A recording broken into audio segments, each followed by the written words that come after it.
Hörmətli izləyicilər, A-Marketdən hər birinizi salamlayırıq. Bugün sizinlə günləlik bazar analizini paylaşacağıq. Dollar indeksinə nəzər salaq. Qeyd etdiyimiz kimi dollar indeksinin əslində 17 sentyabrdan etibarən, yəni federal ehtiyatların sonuncu faiz endirməsindən sonra yüksəliş trendi başlamışdı və son olaraq da 6 oktyabr tarixində dollar indeksi həmin günün birinci müqavimət səviyyəsinin üzərində bağlanmış oldu və diqqət yetirsəniz, həmin tarixdən etibarən dollar indeksində yüksəliş trendi də yenidən davam edir və günlər üzrə yalnız birinci dəstək səviyyələrinin üzərində bağlanıb dollar indeksi. Bu gün də birinci müqavimət səviyyəsi olan 98.406 səviyyəsini qırıb və gün ərzində dollar indeksi bu səviyyənin üzərində, yəni 98.406-nın üzərində bağlanarsa, biz texniki analiz nöqteyi-nəzərindən dollar indeksində yüksəlişin davam edəcəyini proqnoz edə bilərik. Lakin bugün xüsusilə Amerikadan Federal Ehtiyatların Pul Komitəsinin bir öncəki görüşünün protokolları açıqlanacaq. Belə ki, həmin protokollarda Federal Ehtiyatların növbəti görüşdə faizi aşağı salacağı ilə bağlı ehtimallar formalaşmış olacaq. Əgər Federal Ehtiyatların növbəti görüşdə faizi aşağı salma ehtimalı yüksələrsə, bu dollar indeksinə müəyyən mənada aşağı yönlü təzyiq edə bilər. O cümlədən, hörmətli izləyicilər, bu həftə investorların ən çox gözlədiyi xəbərlərdən birisi də cümə günü Amerikadan açıqlanacaq əmək bazarı ilə bağlı göstəricilərdir ki, bu faktorlarda dolların istiqamətini təyin etməkdə mühüm rol oynayacaqdır.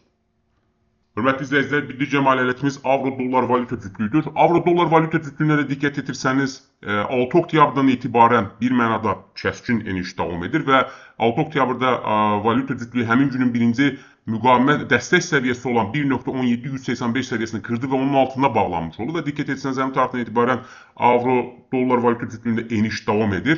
Bu gün də birinci dəstək səviyyəsi olan 1.16323 səviyyəsi qırılıb və qiymət onun altında bağlanarsa, biz avro-dollar valyuta cütlüyündə texniki analiz nöqteyi-nəzərindən enişin davam edəcəyini proqnoz edə bilərik. Lakin, hörmətli izləyicilər, Amerikadan açıqlanacaq, bu həftə ərzində Amerikadan açıqlanacaq məlumatlar valyuta cütlüyünün də istiqamətinə təsir edə bilər.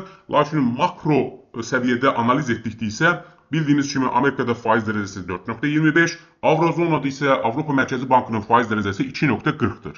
Bu aradakı fərqdən dolayı avroda olan yüksəliş əslində kövrək idi və avroda olan enişi biz bir öncəki analizlərimizdə də qeyd etmişdik ki, avronun yüksəlməsinin hər hansı bir fundamental səbəbləri yoxdur. Əslində avronun yüksəlməsi tamamilə dollarda olan enişdən dolayı idi ki, bu da dolların yüksəlməsi fonunda valyuta cütlüyünün aşağı yönlü korreksiya etməsi ilə nəticələnmiş oldu.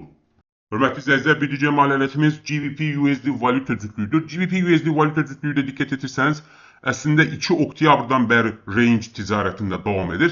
Lakin dünənlərin, yəni 7 oktyabr GBP-USD valyuta cütlüyü həmin günün birinci dəstək səviyyəsi olan 1.34 383 səviyyəsini qırdı və diqqət etirsəniz, qiymət həmin səviyyənin altında bağlanmış oldu. Yəni, bir mənada satıcılar burada üstün mövqeyə keçmiş oldu.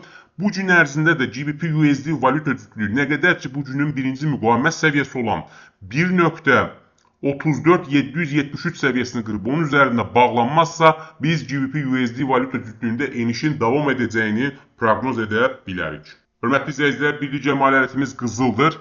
Qızıl tarixdə ilk dəfə artıq 4000 dollar səviyyəsinə çatmış oldu. Biz bir öncəki videomuzda da bunun qeyd etmişdik artıq proqnoz, hədəf, yəni 4000 dollar olduğunu və qızıl 4000 dollar hədəfinə çatmış oldu.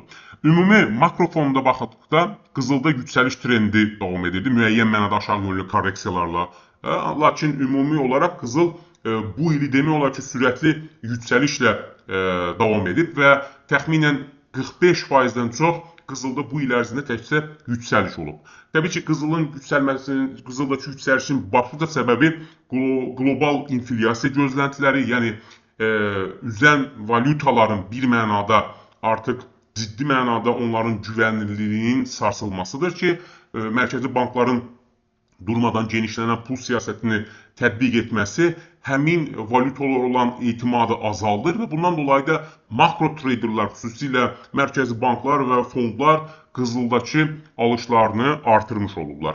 Və texniki analiz nöqteyi nəzərdən əslində son olaraq, yəni qısa vədədən yanaşsaq, qızılda 26 sentyabrda yüksəliş trendi başlamışdı. Həmin günün birinci müqavimət səviyyəsi qırılması və qızılnəmi səviyyədən üzərinə bağlanması ilə qızılda yüksəliş trendi başladı və diqqət etsəniz, həmin tarixdən etibarən sürətli yüksəliş davam edib.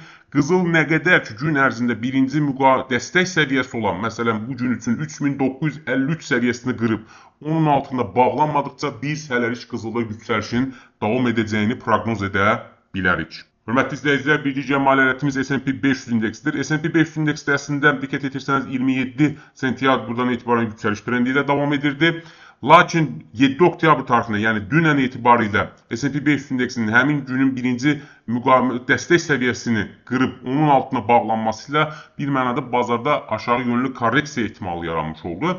Və bu gün ərzində nə qədər ki S&P 500 indeksi bu günün birinci müqavimət səviyyəsi olan 6793 səviyyəsini qırıb onun üzərində bağlanmazsa, biz S&P 500 indeksinin aşağı yönlü korreksiyanın davam edəcəyini proqnoz edə bilərik. Belə ki, ümumi fonda baxdıqda isə Amerikan səhm bazarı həddindən artıq çox yüksəlib və artıq bir mənada təhlükəli mövqelərdədir. Çünki səhm bazarında olan bəzi şirkətlərin səhmləri onların real gəlirləri ilə nisbətdə həddindən artıq çox yüksəlib ki, bu da artıq belə deyə bilərik ki, bazarın həddindən artıq şişdiyini, yəni orada şişmiş şarın formalaşdığını göstərir ki, bunun nə zaman partlayacağını öncədən demək çox çətindir. Lakin nə qədər ki, federal ehtiyatlar bazara likvidlik daxil edəcək, biz səhm bazarında yüksəlişin davam edəcəyini söyləyə bilərik. Lakin ümumi fonda baxdıqda isə, əgər bazarda hər hansı bir gözlənilməz hadisədən dolayı bir eniş olarsa və yaxud da çöküş olarsa ki, bu çox ciddi, belə deyək, düşüşlərə səbəb ola bilər. Çünki bazardakı hal-hazırki yüksəliş əslində bunun dayanıqlılığı ciddi sual altındadır. Hörmətli izləyicilər, bugün sizə çatdıracağımız xəbərlər bu qədər. Sizə uğurlu ticarət arzulayırıq. Sağ olun.